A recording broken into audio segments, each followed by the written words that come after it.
एक पर्वतीय प्रदेश के विशालकाय वृक्ष पर सिंधुक नाम का एक पक्षी रहता था।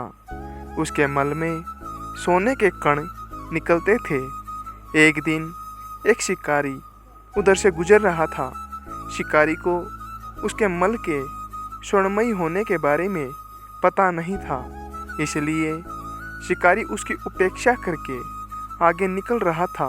किंतु मूर्ख सिंधुक पक्षी ने वृक्ष के ऊपर से शिकारी के सामने ही स्वर्ण कण पूर्ण मल त्याग कर दिया।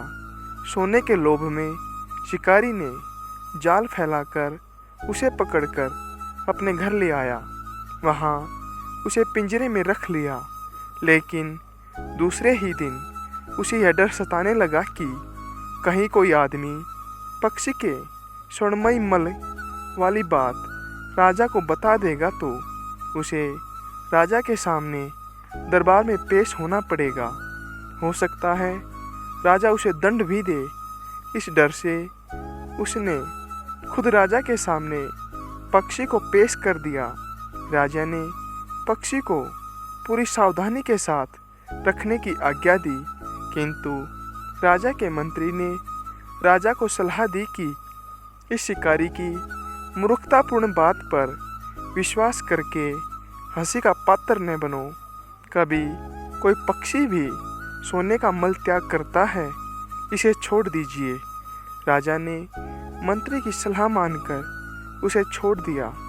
जाते हुए वह राज्य के प्रवेश द्वार पर बैठकर स्वर्णमयी मल त्याग करके जाते जाते कहता गया, पूर्वतामदः मूर्खो द्वितीय पाशबंधक ततो राजा च मंत्री च सर्वे मूर्ख मंडलम।